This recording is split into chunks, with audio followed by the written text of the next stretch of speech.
Alright guys, welcome to Heavy Issues presented by the Verb. Today we have guest speakers Tyler Morrison, stand-up comedian, Kyle Mann, metal enthusiast, and the Verb's very own Joey Norsworthy. Welcome guys.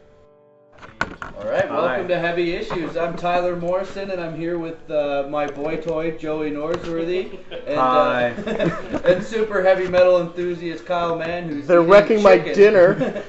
As you found, it was free. And today we're going to be talking about some rock and roll, some heavy metal. Heavy issues. Today I want to talk to you guys about a couple bands that are out right now. One of the bands I want to speak to you guys with is Veins of Jenna, and the other band is called Black Tide. What do you think of these guys, Joey? They're pretty good, or what? I like them both. I heard Black Tide probably about like a week ago, but Veins of Jenna a year ago, probably.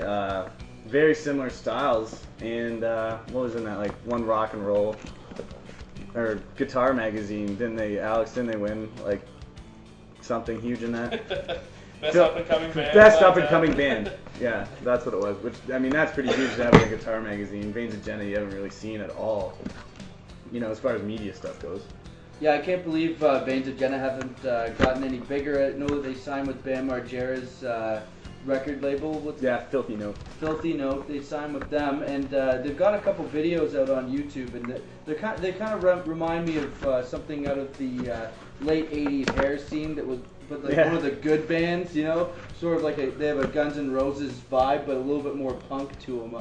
They have that sort of the similar attitude, right? You got that self-proclaimed pirates of rock and roll, you know. So when you're dealing with pirates. Like you. Don't like me. Don't know him. Don't like him. Thanks, Kyle. And the other band we want to talk about is Black Tide. We were just you mentioned that they won an award. They won an award. Yeah, the best up and coming band. Like I think they're only like something like 18 years old, 19 years old. Now they're younger. When I first heard this band, they reminded me a lot of Motley Crue. And when I judge bands these days, sort of my criteria for it is if I can listen to that band while I'm playing Road Rash 2, and it sounds good, this band would be at the top of my list, I have to say. It's like if I'm whipping some broad who's on a dirt bike with a friggin' chain, if I'm giving some chick motorcycle rash, I want to be listening to a band like this. So I think that they'd rank pretty highly up there. They kind of sound like Motley Crue on drugs, which is Motley Crue. Let's just play Motley Crue. To the exponent 3, right, maybe. Veins though has like their Motley Crue moments as well. I mean, like you can't. They're both Guns N' Roses, Motley Crue. Well, on motorcycles, perhaps. I think the only thing they're missing is like going and hanging out with them and freebasing, basically. Hanging out of their vibe, yeah. Back to the Road Rash 2 criteria, I think like you can't listen to Coldplay when you're playing Road Rash, so it's certainly... No, you can't listen to Coldplay doing almost anything. I used to listen to Jackal all the time when I played Road Rash. I always want to learn how to play the chainsaw. I wish you could play chainsaw in the game. I think it's a cheat. Okay, now here's something I've been thinking about a lot lately. And maybe you guys will be able to answer the question for me. Whatever happened to Coal Chamber? God, if I know. I I think the first time I heard them was like on a bus. You know, when I was like... The retard bus? It was a short bus, but it was like the kids that lived out of town. Maybe the bus crashed. I gotta say, Coal Chamber fans are probably about as lonely as a unicorn that's masturbating to craft singles. Probably the worst of that gothic metal thing that came out.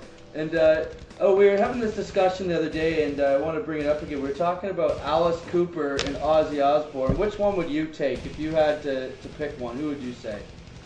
Alice Cooper, for sure. Yeah. Ozzy's a bitch. I have to agree. I like Ozzy Osbourne, but no one's wife should talk that much, in my opinion.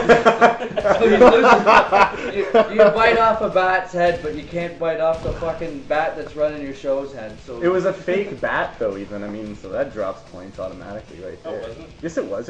Oh no, he thought it was a fake bat. Yeah, that's right. He thought it was a fake bat. That's even gayer. That's even gayer. now you're looking like an asshole with egg on your face. Trying to wreck someone's Halloween display. Yeah, and I don't know. I think Alice Cooper's got to win that. He was in Wayne's World, and that was a pretty sweet cameo. Ozzy Osbourne, his kids are complete dipshits. So the sad thing is we all like Alice Cooper, and he still sung Teenage Frankenstein. That's sad. Yeah. Yeah, but only women bleed. I'm serious.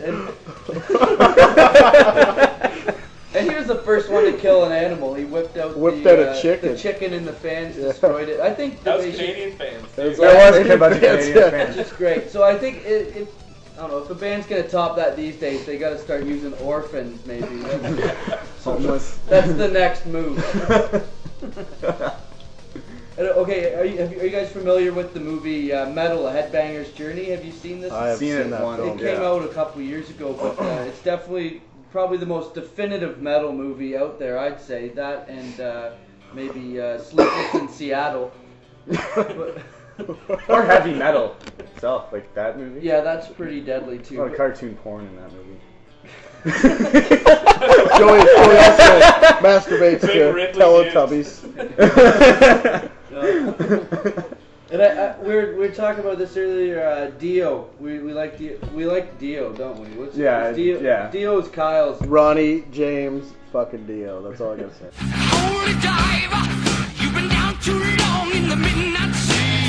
Rockin' Ronnie is the man, and in that movie he talks about his extreme dislike for Gene Simmons, and which is great because I think we all share that in common with Dio. We can echo that sentiment. What do you think? Gene Simmons is a bitch. He didn't even cheat on his wife. Yeah, that is gay. While not even being married Not to yet, her. he's not- No, it's not even his wife. He's Not too much of a even his faggot wife, to get yeah. married. He didn't cheat on her. I seen his wife's titties on Baby Blue too. 8 times. Oh yeah, I think. Well, Gene Although Simmons, if I was gonna get into business, I would definitely hang out with Gene Simmons just to ride his coattails. Dimebag Darrell was buried in a Kiss coffin. Gene Simmons is doing something right. Yeah, but he's still a fag. Yeah. Gene Simmons though, he'll be buried in a Gene Simmons coffin. Another thing I wanted to discuss with you guys, we were just talking about, Alice or Ozzy, Dio or Gene Simmons. I think it would be a good idea for a show. They have these, all these celebrity shows with washed up bands and stuff, and I'm like, on VH1 and much more music and stuff. What if they did a Battle of the Band show with like actual bands, with real, and let them hash it out? Maybe like an actual fist fighting battle? Well, that's what I want to see, to the death. Yeah. I was thinking, like, we were talking about how Battle of the Bands have become real stagnant. And what are your views on just general Battle of the Bands? Are they? I am, like, just as soon as you think of the term Battle of the Bands, you think, like, shitty indie bands. No name playing kids. just No for their name fans kids. that they invite out to the show. Yeah. That's Hey, I got 90 million people on my fucking MySpace. MySpace. They're all my friends and my sister's friends. Yeah. Oh, I think that's a good point too. And I've gone to see a couple really good bands play these Battle of the Bands, sort of in their early stages of. And they don't win though. And they never Yeah. win. And it's always the band that brings a busload of people from their hometown, and they're all shithead little goth, wannabe emo goths. or what, like just Little fuckers. trend, scenesters. And Scenesters. they're out there, and they only rock out to their friend's band, and they just stand there with their hands in their pocket. And this happens at like Foundation nightclub in Barrie. I think they changed the name, but they used to have them there. I remember going. I went. I quit going when they all started wearing their sister's pants. Yeah. I don't Yeah. I went to a couple there, and because it's all ages, you have to, like, if you want to have a drink, you got to stand in this secluded area, and you're like the only person there drinking, and you look like the biggest arsehole because you're secluded up. It's like nothing. You're the cancer. Isolate, You are the cancer. Way to isolate I my think that guy problem. has AIDS. Yeah, might as well just like call me a registered sex offender. Well, thank you to Alex. He just brought us some beers. All right. Thanks, Alex. Cheers. Now, Kyle, I got left out of this one. What the fuck? Kyle, I just lost the caps. you don't need any more.